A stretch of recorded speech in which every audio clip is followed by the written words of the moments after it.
Então, a gente tem dois vieses aqui. A gente tem um processo que dá errado e um processo que dá certo. E tem sobre alguns questionamentos. Então, por que deu errado? Por que aqui a gente teve mais frustração do que sucesso? Quais são as armadilhas que a gente, enfim, acabou caindo que poderíamos ter evitado?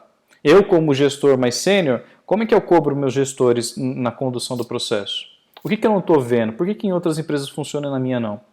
Da mesma forma, para aquelas pessoas que estão num caminho bom, o que eu posso dizer aqui que maximiza esses resultados?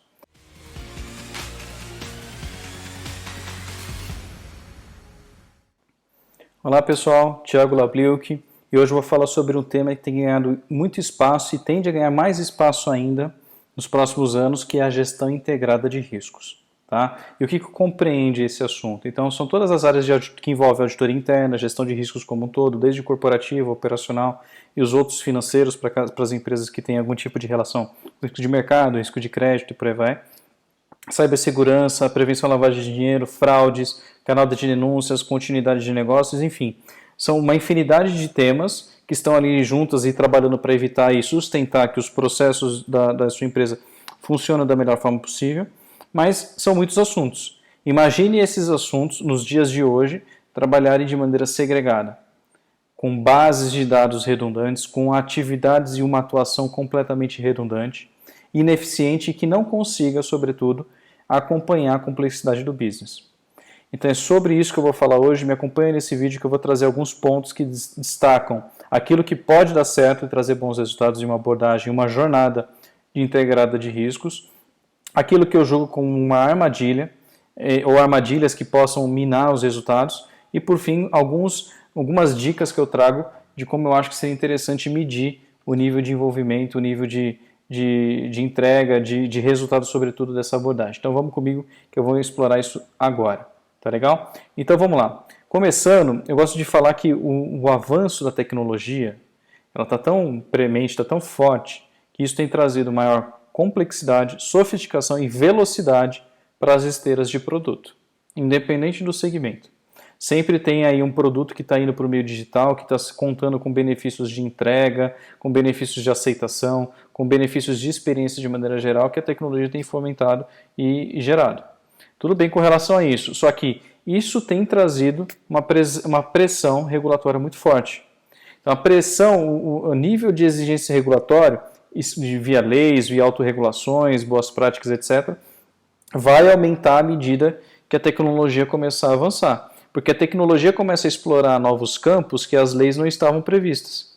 Então as leis vão precisar começar a acompanhar, às vezes vão até ser mais restritivas e mais fortes para justamente conseguir frear um pouco e para entender o que está acontecendo. Então, por conta disso, as empresas estão correndo riscos de começar um negócio novo, de ter um produto, uma oferta, que de repente possa ser impedida de operar ou comece a contar com inúmeras brechas de segurança, fraudes, etc., que podem ser uma surpresa desastrosa para o business. Quem deveria acompanhar isso e ajudar o business a tomar a melhor decisão são as áreas de gestão de riscos, que aqui eu vou começar a chamar as áreas de governança, riscos e compliance. Tá legal?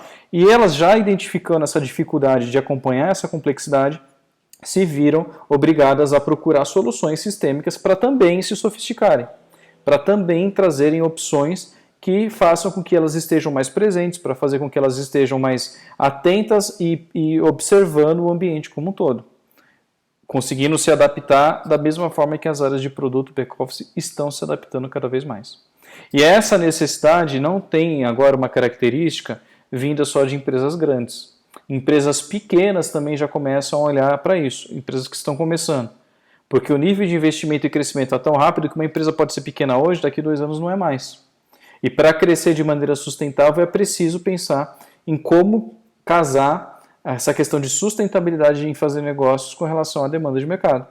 Tá legal? Então, é um pouco disso que eu vou falar hoje e por conta dessa pressão toda, tanto de dar resultados, de ser rápido, etc., as áreas de controle para não serem, controles, auditoria, enfim, as áreas de RC não seriam um freio na execução de negócios, elas precisam de ter um nível de automação, um nível de sofisticação também dentro da sua operação, tá legal?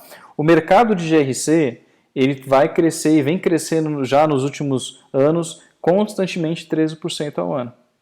Então, significa dizer que daqui 4, 5 anos a gente vai estar falando do mercado que é o dobro de hoje, e a gente já pode esperar, já tem previsões de esperar o mercado para 2025, 2026 de mais de 60 bilhões de dólares.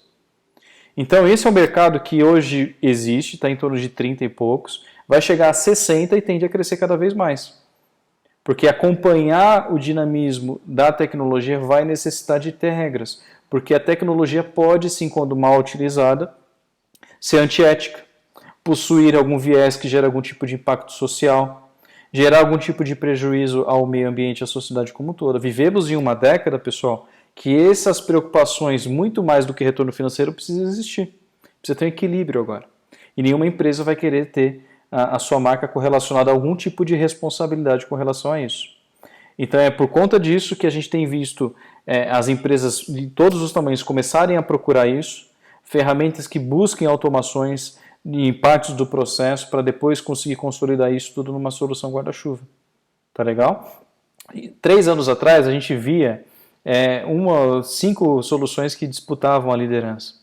Hoje a gente já vê naqueles quadrantes, naqueles relatórios que tem aqueles quadrantes mágicos, soluções novas que você não via 3, 4 anos atrás. Que soluções novas que surgiram de maneira coadjuvante apenas no primeiro ano, depois já entrando como protagonista. Isso já demonstra o poder de criação de soluções para atender todo tipo de público. Nesse caso, as áreas de governança, riscos e compliance. Tá legal? Então, daqui a um tempo, a infinidade de opções, isso já começa a acontecer já agora, mas ainda vai acontecer muito, as opções vão ser muito diversas, vindos de todo lugar do globo. E tem alguns riscos com relação a essas parcerias que eu exploro em um outro vídeo que a gente publicou dias atrás, que eu recomendo olhar, que é a questão dos riscos de terceiros. Afinal de contas, essa plataforma que vai tratar esses temas vão tratar de tudo que é problema da sua empresa. São os riscos, são os itens de compliance, os itens de auditoria. Então, é importante estar sustentado por um parceiro confiável. E, sobretudo, numa região geográfica que não tem nenhum tipo de risco político, enfim. Isso eu exploro em outro vídeo. Tá legal? Então, essa demanda vem crescendo cada vez mais do ponto de vista de software, que carrega consigo a necessidade de oferta de serviços. Hoje a gente vê inúmeros escritórios de advocacia que se especializaram em privacidade de dados, cibersegurança, continuidade de negócios, aspectos relacionados ao desenvolvimento seguro de software, que é uma abordagem que até então não era comum.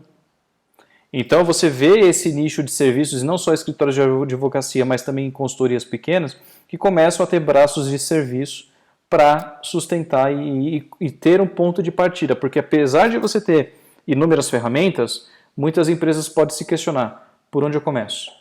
Quais são os aspectos que eu deveria levar em consideração no momento de escolher uma plataforma? E não à toa, eu tenho percebido um movimento de empresas de software começaram já a fornecer serviços de consultoria.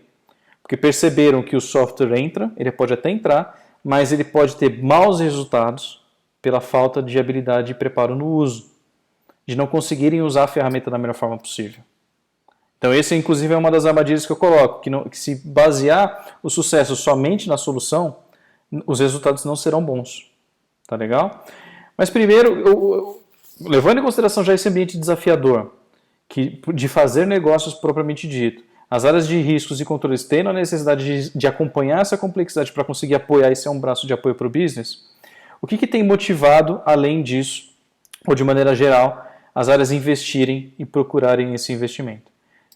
Pressão regulatória é um deles, uma visão mais ampla sobre os dados, sobre privacidade de dados, principalmente agora com essa oferta de serviços e experiências cada vez mais no mundo digital. Então é necessário você ter uma consciência, uma visão geral de como que você está tratando os dados dos titulares. E isso não só de cliente, mas de fornecedor, de colaboradores, parceiros e por aí vai. Legal? Um aumento de preocupação com relação à segurança e boas práticas em modelagem de dados. Principalmente para a aplicação de machine learning, modelos de crédito, modelos de oferta de serviços como um todo, para que não exista nenhum tipo de viés. Então é importante que tenha áreas que estejam olhando para esse fim, para evitar que sua marca, por exemplo, seja taxada como preconceituosa com relação a uma parte da população, porque o seu algoritmo não foi treinado para considerar essa parte. Entendeu? É um assunto bem sério, até porque muitas empresas montam produtos e têm montado produtos de forma colaborativa, na qual um produto é lançado hoje, mas todo o back-office é de uma outra empresa. E essa outra empresa precisa estar atenta aos seus valores, a essas preocupações. Fazer isso essa orquestração de maneira manual já não funciona mais. Com planilhas Excel, por mais que tenha algum tipo de automação no Excel, não adianta. Estamos falando de conexões entre sistemas, de monitoramento de bases massificadas. Então é importante ter tecnologia um pouco mais estruturada para isso. E por isso tem motivado as empresas a olhar para isso. Outra preocupação que tem motivado é a segurança de dados. Hoje, não só no meio digital, mas a gente tem visto inúmeros vazamentos de dados que podem comprometer a segurança do seu produto. As pessoas podem perder confiança de consumi-lo. E hoje essa sensação de trocar de produto, de serviço, de experiência, etc., está muito simples, principalmente para o cliente final, que tem um grande envolvimento na experiência, mas ele também consegue se desplugar facilmente e ir para uma outra experiência similar. Tá legal? O que eu comentei aqui há pouco é um outro aspecto, que é esse desenvolvimento conjunto de produtos, que envolvendo empresas diferentes precisa ter um processo de due diligence um pouquinho mais automatizado, e isso tem fomentado as empresas a buscar maior investimento nessas soluções de riscos. Porque os sistemas se conversam, os dados estão sendo trafegados, então não tem como você fazer uma gestão ou observância não considerando tecnologia da mesma forma. Tá legal? Mas esse assunto, por mais que hoje seja muito claro e evidente que precisa pensar de forma integrada para buscar otimização, tecnologia que promova essa integração, esse assunto não é novo. Eu, por exemplo, já trabalho há mais de 10 anos com esse assunto. E lá atrás a gente já observava a necessidade de integração, porque para algumas empresas já não fazia sentido você investir em empresas de auditoria, controles e riscos para fazerem a mesma coisa, só que com pequenos toques de abordagem diferenciados, mas no fim fazendo a mesma coisa. O próprio staff da companhia pode falar, poxa, acabei de responder para um auditor, você está me fazendo a mesma pergunta, por que vocês não se conversam? E hoje as empresas têm que fazer mais com menos, não dá para o gestor ficar parando 3 vezes por ano para responder a mesma pergunta. Não dá. Então é importante que isso seja levado em consideração. O pior é, e por mais que não seja um assunto novo, e tem sido ganhado mais relevância atualmente, e vai ganhar mais, muitas empresas tiveram também frustrações nesse meio do caminho, em investimentos nesse tipo de solução. Por mais que ela prometa benefícios de bases integradas, bases centralizadas, padronização das avaliações, workflows padronizados também, que gera uma forma mais fácil de se aceitar, mais fácil de ser implementado numa empresa quando você tem padrões, workflows padronizados, uma forma única de reporte.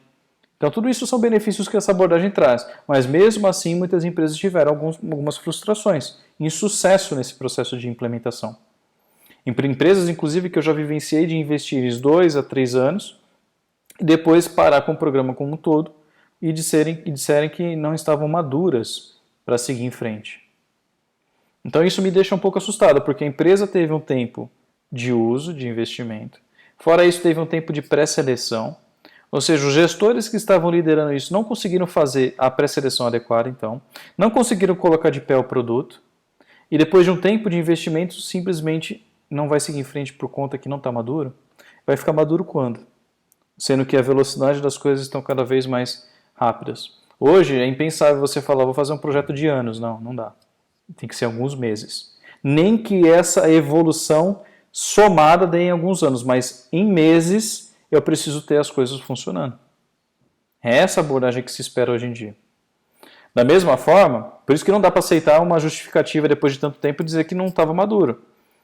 Não, certamente o sistema não é um problema, posso te garantir. Certamente a estrutura de pessoas que não é adequada, ou a capacidade das pessoas estar distante de ser adequada, ou os processos são incorretos.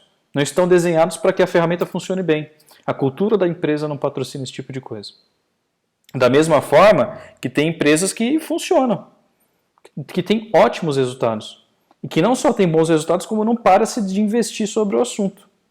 Eu tive um grande privilégio de participar de projetos como esse, na qual empresas entendem, e os gestores entendem, a sua participação e a sua responsabilidade no processo. Então, a gente tem 2 vieses aqui. A gente tem um processo que dá errado e um processo que dá certo. E tem sobre alguns questionamentos. Então, por que deu errado?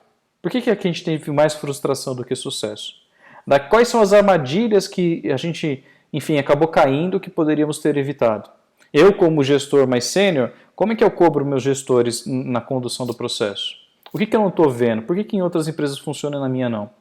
Da mesma forma, para aquelas pessoas que estão num caminho bom, o que eu posso dizer aqui que maximiza esses resultados? Então vamos entrar agora no detalhe de cada um desses pontos, justamente para a gente entrar agora nas armadilhas que podem levar as empresas a terem maus resultados, mesmo tendo uma boa ferramenta contratada. Tá legal? Então vamos lá. O primeiro ponto diz respeito aos seus gestores acreditarem que a ferramenta vai resolver os problemas sozinha. Ou seja, não vai ter esse tipo de ganho. A ferramenta sozinha ela é insuficiente para fazer esse tipo de abordagem. Tá? Por quê? Porque é sempre uma multiplicação de processo, pessoas e ferramenta. Se os seus gestores acreditarem que os resultados vão brotar ou cair do céu só porque implementou uma ferramenta, lembrando que ela é só uma ferramenta, ela é só um meio, é o primeiro engano. Tá legal? Logo depois disso vem justamente no fator de preparo de pessoas, que é se essas pessoas não estarem preparadas para a utilização dessa ferramenta, dentro da expectativa que se espera. Ou seja, as pessoas não tiveram envolvimento durante o projeto, as pessoas que participaram do processo de seleção não participaram adequadamente da execução do projeto, delegaram isso totalmente para um terceiro, que vai fazer com o viés que ele possui, que talvez não seja aquele que você precise. E depois não dá para reclamar, depois quando você fica sozinho, de que você não consegue usar a ferramenta, ou que a ferramenta é engessada, ou algo assim. Você, teoricamente, participou do desenho. Como é que ela tem hoje problemas de um processo que você desenhou? É incoerente isso, concorda? Uma outra armadilha mesmo as áreas tendo uma abordagem integrada, ainda existe a vaidade extrema de alguns gestores, que não gosta de compartilhar informação, que se sente demandado por áreas quando as áreas questionam sobre os resultados do trabalho que ele vem executando. Ou seja, essa vaidade, essa individualidade de alguns gestores pode prejudicar. Porque qual que é o reflexo? Começa integrado, mas com o tempo volta a ficar desunido. Ou seja, a ferramenta ela se tornou um grande repositório de dados, na qual os gestores vão lá só para colher informações e seguem os seus resultados sendo feitos até fora da ferramenta. Tá? Isso é uma grande armadilha porque, evidentemente, a ferramenta não vai trazer resultado porque ela se tornou um grande repositório, só isso. Tá legal? Outra armadilha é você ter uma boa ferramenta, estar disposto a remodelar seus processos, estar engajado, só que o parceiro que vai implementar não tem a bagagem suficiente para a complexidade que você necessita. Pode ser que você aposte em aceitar esse parceiro e fazer essa descoberta juntos. Tudo bem com relação a isso, desde que esteja as expectativas alinhadas, e está tudo bem com relação a isso. Mas se você estiver numa situação de crítica, que você precisa de bons resultados, é bom contar com parceiros que já tenham vivenciado isso. Que eles tragam esse benchmark para você. Tá legal? Um outro ponto que diz respeito, que é outra armadilha, é uma falta de visão integrada de reporte. Ou seja, a camada de relatórios, cada um segue de um jeito, com formatos, detalhes, ponderações, tipos, uma bagunça. Meio que parece que é uma corrida, uma área quer apresentar melhor do que a outra. Dashboards cada vez mais sofisticados, sendo que no fim do dia a gente precisa responder o que pode impedir a empresa de ter bons resultados. Então, se tem essa poluição visual de informação, não está ajudando em nada a tomada de decisão. Na verdade, para quem olha só os outputs, para ele pouco fez diferença se é de um sistema ou de várias bases segregadas. Quando ele percebe que o relatório é unificado, tem frequência, consistência, opa, peraí, está vindo mais estruturado. Estou reparando uma consistência, uma frequência mais adequada. É isso que a ferramenta tem que trazer. Agora, se vocês tiverem uma abordagem ainda sem pensar de forma integrada, é uma outra armadilha. Um outro ponto também que eu acho que é um baita risco diz respeito a... já que eu até tenho medo quando eu falava assim, olha, você tem um workflow, pode ser feito qualquer coisa, uma página em branco. Qual é a sua necessidade? Aí o gestor começa a fantasiar. Ele nem tem isso hoje, mas já que é para desenhar, ele vai colocar aprovações de meio mundo. Aí ele coloca um processo extremamente custoso de se manter, com gargalos e que não resolve a vida de ninguém. Muito pelo contrário, faz as pessoas necessitarem operacionalmente de interagir cada vez mais, sendo que elas querem interagir o menos possível e consumir resultados o máximo possível. Então tomem cuidado com a complexidade desnecessária. A simplificação sempre é o melhor caminho. Porque lembrando, a solução é só um dos ingredientes. Você precisa ter cultura, você precisa ter a accountability, você precisa ter patrocínio e por aí vai. Ou seja, quanto mais simples for, mais fácil vai ser de usar e menos preconceitos vai existir. Tá legal? A mesma coisa funciona para mensagerias. Tem muito gestor que gosta de criar mensagens para qualquer tipo de evento. Criou um risco, criou um teste, criou um controle, eu quero todo mundo sendo avisado. Cara, peraí. Você quer fomentar a gestão de riscos ou você quer ter cúmplices? Porque você acha que realmente um gestor que tem que aprovar 100 riscos, só porque ele deu ok, ele está ciente dos 100? Desculpa, é se enganar. É muita informação. Ele deu aquilo porque alguém disse para ele que tinha que dar, porque algum workflow exigiu isso. Não é isso que vai garantir. E aí o pior, uma mensageria, um grande spam interno, na qual as pessoas criam regras em seus navegadores de e-mail para ir para uma pastinha que não vai ser nunca consumida. O problema disso é que você banalizou um mecanismo importante, na qual, quando tiver algum evento de relevância, de importância, vai estar no meio desses inúteis e ele não vai ver nunca isso. Não vai se sentir motivado a interagir com o sistema. Porque o sistema não está sendo um apoio para ele, está sendo um spam. Então tomem cuidado com essa questão de mensagens em excesso. Tá? Um outro ponto que eu acho que é importante, que não é só o senior management, o board, o senior management apoiar, ele tem que patrocinar, ele tem que se envolver. Até existem já algumas abordagens que o board das empresas tem que se envolver muito mais na entrega e menos só em delegar. Porque alguns diretores têm dificuldades até em construir iniciativas próprias ou se envolver em startups porque não sabe como fazer as coisas se encaixarem. Sabe delegar. Isso tudo bem. Com o tempo, muitas pessoas ficam até boas nisso. Mas saber construir, entender as dificuldades tem sido uma exigência cada vez mais premente aí para os executivos.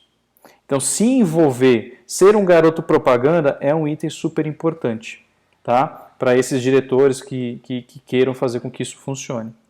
Por fim, pessoal, uma grande armadilha é não utilizar os próprios dados produzidos. Ou seja, você tem uma base que está hoje padronizada, que está unificada, que está centralizada, e ninguém tira nenhum insight de correlação de resultados, de engajamento de uso, qual é a principal área que mais usa, qual é o gestor que menos usa, qual é o que mais acessa, qual é o que menos acessa, qual é a principal tela, qual é a tela que é menos acessada, quais são os resultados que aparentam ser redundantes e terem, sobretudo, opiniões distintas. Ou seja, todos esses insights precisam ser feitos para fomentar uma governança, que nos casos que eu vi de insucesso não tem, porque as áreas de controle continuam a não conversar.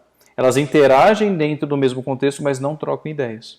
Então, fazer esse processo de exploração de dados produzidos, desde resultados quanto a engajamento, é um item que eu vejo que, quando não se faz, tem menor chance de divulgar resultados e ter bons resultados. Quanto mais se faz, é evidentemente que tem melhores resultados. Tá legal? Então, esses são os pontos que eu acho que são armadilhas para maus resultados numa abordagem de gestão integrada de riscos. Então, isso tudo faz parte do sistema, cultura faz parte do sistema. E acreditar que isso é um processo, é uma jornada. Acreditar que pode começar pequeno, mas não deixar de buscar evoluções. A partir do momento que você deixa de buscar evoluções, seja de processo, capacitação das pessoas da própria ferramenta, você vai estacionar na linha do tempo e fatalmente não vai conseguir trazer nenhum tipo de mudança. E consequentemente, os resultados serão extremamente limitados. Tá legal? Então, dentro daquilo que eu pude observar das áreas que tiveram bons resultados sobre uma gestão integrada de riscos, eu vou listar aqui aspectos que eu vi acontecer, até encontrei um certo padrão e que trouxeram bons resultados. Então, eu vou compartilhar com vocês. O primeiro deles, pessoal, diz respeito as áreas de GRC eram respeitadas pelo business.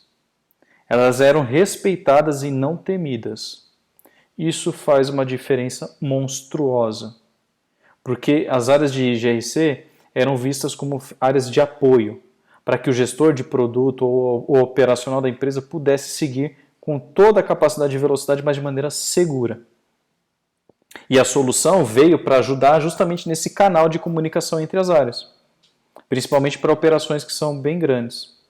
Para a empresa que é menor, funciona igual. Você pode começar com um software até no Excel, não tem problema nenhum. Você começar no Excel e depois saber e entender que depois vai precisar mudar. Assim como a sua escala do seu business vai mudar. Os desafios serão outros, exigirão maior investimento. Mas se as áreas de controle ou esse comportamento preventivo não ser respeitada, esquece. Não vai funcionar, pode ter um período de investimento longo, os resultados serão muito pequenos. Tá legal? Outro ponto que eu achei que era importante, que eu vi que era importante, engajamento ao uso. A empresa sempre fazia campanhas de divulgação sobre a importância de se prevenir riscos. O quão importante era fazer o certo porque é bom fazer o certo e não porque é obrigado a fazer, ou porque alguém está pedindo, ou porque você precisa fazer o certo antecedendo a uma avaliação que você soube que ia acontecer. Não, nada disso. Vira um princípio, vira um valor da empresa. Tá legal? A remuneração, um outro ponto que eu já vi funcionar, a remuneração dos executivos serem atreladas a indicadores de GRC. E agora, somando ESG. A gente precisa fazer com que isso seja levado a sério. E a empresa que leva a sério, se leva a sério o faturamento, o desempenho, também leva a sério questões de prevenção. Então os gestores precisam estar preocupados a terem resultados sustentáveis. Resultados que de fato, e formas de agir que de fato protejam a integridade do cliente. Tá legal? E não só gerar resultados de curtíssimo prazo a qualquer custo. Tá legal? Uma coisa que eu vi também que era importante era uma governança entre as áreas de controle. E elas terem encontros de troca de feedbacks, de insights, de análise de dados. E pegar isso de maneira conjunta, esses insights, esses resultados, e levar para a área gestora, para um diretor de back-office, para um diretor de tecnologia, e dizer de maneira conjunta, olha, nossa opinião sobre você é isso. A gente pode te ajudar sobre isso. E o business acredita que isso é mais importante. Qual é o seu ponto de vista? Ou seja, fazer um debate. E não uma infinidade de problemas serem levantados sem qualquer tipo de consideração sobre o momento da empresa. Legal? O fluxo de informações precisa ser muito fluido. Os gestores precisam ter fácil acesso ao sistema, bem como quem é da área de controle também. Para que, caso alguém tenha necessidade ou demanda sobre qualquer informação, consiga saber o caminho. Tá? E saber o caminho depende de preparo também.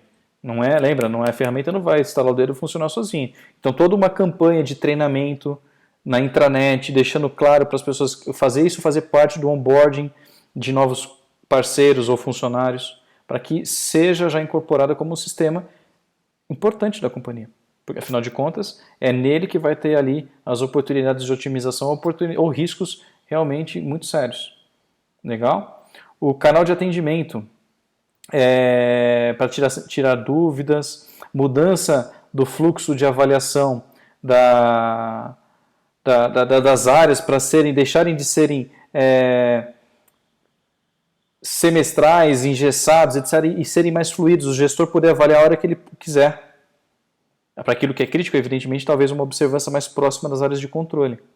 Mas para aquilo que é mais comum e dentro da rotina, deixar o gestor livre para declarar riscos, o gestor poder declarar riscos e não depender da sua capacidade da área de controle de mapear riscos. A sua área de controle você pode revisar, talvez, mas o gestor precisa estar livre e confortável em declarar problemas e oportunidades de melhoria. Quando eu vi isso acontecer, pessoal, é quase que natural. As pessoas vão buscar usar o ambiente de sistema de controles. Então, o que a gente está vendo aqui são medidas e ações que geram e ajudam a dar melhores resultados, mas não, se perceberem, não tem nada a ver com o sistema só. Tem a ver com o processo, com o engajamento de uso da solução do sistema como um todo. Então, o sistema ele vem como meio e os gestores precisam criar para que o ambiente tenha uma aceitação muito boa, para que não se torne obrigatório e se torne um hábito. Legal? Então, esses são os pontos que eu vi darem certos nas empresas que eu passei, que eu fui tanto funcionário quanto consultor. Tá legal? Mas você pode me perguntar, pô, eu sou uma empresa pequena, o que eu preciso fazer? Né? Não dá para mim, eu não tenho esse nível de sofisticação que envolve tantas áreas, etc. Independente disso, empresas pequenas podem se preocupar e saber que em algum momento vão precisar tomar conta disso. Mas ainda assim eu já tenho algumas recomendações aqui que faça com que a sua cultura de riscos, cresça de maneira mais saudável e alguns processos já tenham uma grande base, para que depois possa receber automação, esses processos um pouco mais sofisticados. Então, a gente não pode, mesmo empresa pequena, negligenciar esses temas, até porque, mesmo pequena, você conta, às vezes, com atingimento, um grande número de... o seu público pode ser enorme, e a sensibilidade no tratamento das informações desse público vai ser igual. Então é importante você se preocupar com alguns pontos que eu vou comentar agora, que é o quê? As políticas muito bem estabelecidas, desde de benefícios, papéis e responsabilidades, privacidade, segurança, a forma como as pessoas podem procurar as pessoas chaves para declarar problemas, conflitos de interesse e por aí vai. Alinhar muito bem o comportamento dos executivos, porque o comportamento, cultura se cria através de exemplos. Se os seus executivos da sua empresa pequena têm comportamentos completamente negligentes, alguns pontos de prevenção, você vai ter a empresa que também não vai levar a sério, o staff não vai levar a sério. Porque aquelas pessoas que são admiradas, que são olhadas como pontos de referência, não levam as coisas a sério. Podem ser magníficas em fazer negócios, mas fazer negócios de maneira extremamente arrojadas e achando maravilhoso isso. Só que uma hora pode dar errado. Então todo mundo vai querer ser esse arrojado. Da mesma forma, se for um arrojado com segurança, não deixando de lado a segurança, vai ficar feio, vai soar esquisito, pessoas agirem de uma maneira diferente. Então alinhar esse comportamento, até formas de comunicação, é importante com os executivos. Alinhar papéis e responsabilidade entre todos. Todas as pessoas envolvidas, para que não tenha sobreposição, para que não tenha redundância de trabalho. Tá legal? Reforçar dentro da sua visão, dos valores da sua empresa, essa questão de prevenção. Criar um programa macro, que seja macro de gestão dos principais riscos da operação que você está colocando, desde continuidade de negócio até finanças, até questões de fraude. Tá legal? Pensar em uma forma de retenção de talentos envolvendo questões de partnership ou bonificação que envolva aspectos de ética e prevenção. Bem como eu comentei para empresas maiores que têm essas áreas, funciona bem para empresas pequenas também. E, evidentemente, pessoal, trabalhar em aspectos relacionados à privacidade de dados e segurança. Tá? Então, assim, GRC, Gestão Integrada de Riscos, não é algo de começo, meio e fim rápidos. É uma jornada de médio e longo prazo, tão longo quanto o seu business durar. Ele sempre vai estar lá. E é importante que esteja lá de maneira saudável, de maneira patrocinada. Então, aquele gestor que começa e já reclama, no curtíssimo prazo, a gente tem que se cobrar. Qual é a sua parte nessa responsabilidade, nesse insucesso? O que você fez para dar certo? Você sabe mexer na ferramenta? Você entende dos processos? As áreas que você tem que atender, você tem agenda com eles? Então, você percebe que é muito mais do que só um aspecto. Da mesma forma como você pode ter pessoas extremamente engajadas, ferramentas ruins. Ou você ter ferramentas boas, pessoas engajadas, só que com um processo, com uma configuração completamente engessada. Precisa haver equilíbrio e a mensuração desses resultados precisa levar em consideração isso. Tá legal? Então, por fim, eu queria completar aqui com algumas dicas de como você me demonstrar os resultados sobre o investimento em plataformas de gestão integrada de riscos. É evidentemente que se você tiver um contexto que envolva números financeiros, riscos financeiros, é mais fácil. Porque você mede ali o volume da carteira, o volume financeiro que você está gerenciando do ponto de vista de riscos. Para quando você tem uma abordagem como cibersegurança, como continuidade de negócio, como riscos operacionais, não é claro o impacto financeiro que um evento possa trazer. Mas, de qualquer forma, dá para você medir o engajamento de uso, a importância e o número de pessoas envolvidas. Então, eu vou listar aqui alguns indicadores que podem ser utilizados para vender resultados de investimentos em gestão integrada de riscos. Quantidade de interações com o ambiente de controles, qual é o volume de pessoas que está envolvidas como pontos focais no tratamento das ações, o volume das ações gerenciadas por período. Isso pode trazer um controle, uma ideia da quantidade de ações. Se tiver envolvimento com o orçamento, ajuda ainda mais a dar importância a esse assunto.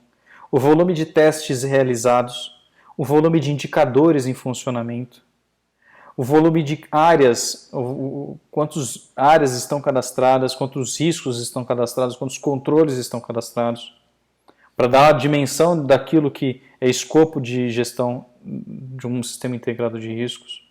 Se houver incidentes operacionais ou de cibersegurança, vender volume, vender eventualmente se tiver valor envolvido, mostrar esses valores, mas com cuidado de aquele gestor mal intencionado de pegar o valor financeiro e dividir pela quantidade. É óbvio que o ticket médio vai diminuir, porque a maior parte dos incidentes não tem uma perda operacional clara relacionada.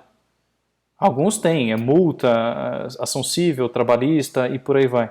Mas muitos erros operacionais que podem trazer aspectos reputacionais de continuidade, de tratamento inadequado com clientes que podem derivar no futuro um grande volume financeiro. Ou pior, uma ruptura de imagem. Então, deixar bem claro isso.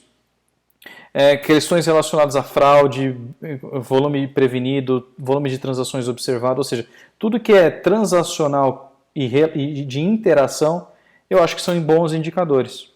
Eu já fiz esses indicadores, eu até chamei de telemetria, que mostrava a concentração de cadastros e de tudo isso que eu falei aqui. A empresa até ficou, caramba, é bastante gente usando. É muita coisa que está sendo gerenciado. Isso em 6 meses, imagine em alguns anos. Então, você imagine análise de dados sendo feita sobre esses dados que estão sendo produzidos. Porque já estão concentrados, estão padronizados, é tudo que um analista de dados precisa. Para gerar os insights necessários para dar o próximo passo. E não acreditar que um passo é suficiente. Porque se fosse dessa forma, a evolução não existiria. Não é mesmo? Então, é isso, pessoal. Eu coloquei aqui a minha visão sobre esse assunto. Se convido a vocês a comentarem algum ponto que queiram que eu explore mais, principalmente em como fazer. Eu até vou entregar depois formas de fazer isso mais adiante.